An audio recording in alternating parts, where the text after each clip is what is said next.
ब्रह्मांड के पालन और संतुलन के लिए त्रिदेव ब्रह्मा, विष्णु और महेश तीन शक्तियां कार्यरत थीं। भगवान शिव, जिन्हें संहारक कहा जाता है, समाधि में लीन रहते थे। उनके तप का उद्देश्य आत्मशुद्धि नहीं, बल्कि सृष्टि के संतुलन को बनाए रखना था। परंतु एक समय ऐसा आया जब असुर तारकासुर ने घोर तप कर भगवान ब्रह्मा से वरदान पाया। उसे केवल भगवान शिव के पुत्र से ही मृत्यु प्राप्त हो सकती है। यह वरदान मिलते ही वह अत्याचारी बन गया और देवताओं पर कहर बरपाने लगा। देवताओं ने भगवान विष्णु से प्रार्थना की। विष्णु ने कहा, इस संकट से मुक्ति तभी संभव है जब शिव जी का विवाह हो और उनका एक पुत्र जन्म ले। शिव जी की पत्नी सती राजा दक्ष की पुत्री थी, परंतु जब राजा दक्ष ने शिव जी का अपमान किया, सती ने यज्ञ कुंड में कूदकर अपने प्राण त्याग दिए। इसके बाद शिव शोक में डूब गए और हिमालय पर जाकर ध्यानस्थ हो गए। परम शक्ति ने सती रूप में पुनर्जन्म लिया। इस बार पर्वतराज हिमालय की पुत्री के रूप में, जिन्हें पार्वती कहा गया, बचपन से ही पार्वती शिव जी को पति रूप में स्वीकार कर चुकी थीं। उन्होंने कठोर तपस्या की, वर्षों तक केवल वायु पर जीवित रहीं।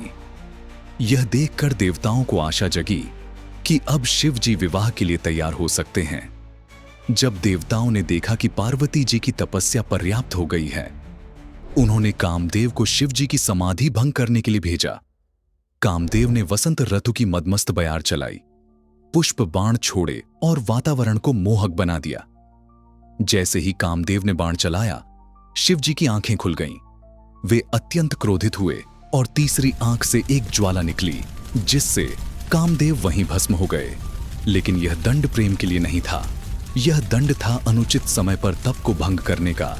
शिव जी जानबूझकर कामदेव को नहीं मारना चाहते थे, लेकिन उनकी शक्ति नियंत्रण से बाहर थी। कामदेव की पत्नी विलाप करती हुई शिव जी के पास गई।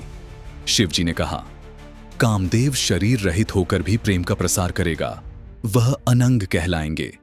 अब शिव जी को पार्वती जी की तपस्या का ज्ञान हुआ। वे माता पार्वती के समर्पण और प्रेम से अभिभूत हो गए। उन्होंने विवाह के लिए स्वीकृति दी। शिव जी बारात लेकर कैलाश से निकले, लेकिन यह कोई सामान्य बारात नहीं थी। इसमें भूत, प्रेत, पिशाच, गण और योगी शामिल थे। पार्वती जी की माता इस विचित्र बारात को देखकर व्याकुल हो गईं। तब शिव जी ने सुंदर रूप धारण किया और एक भव्य विवाह संपन्न हुआ। यह विवाह केवल दो आत्माओं का नहीं, बल्कि शिव शक्ति के मिलन का था, जिससे ब्रह्मांड को नई ऊर्जा मिली। अब जब शिव पार्वती एक हो चुके थे, देवताओं की आशा जगी कि वह पुत्र जन्म लेगा जो तारकासुर का वध करेगा।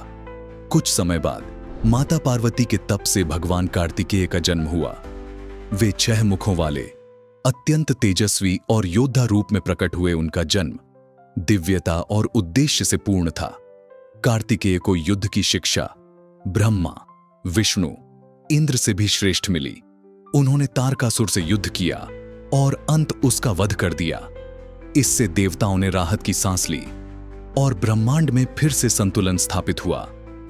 अगर आपको यह कथा पसंद आई हो तो वीडियो को लाइक और शेयर करें, और ऐसे ही आध्यात्मिक ज्ञान से जुड़ने के लिए चैनल को सब्सक्राइब करना न भूलें। हर हर महादेव।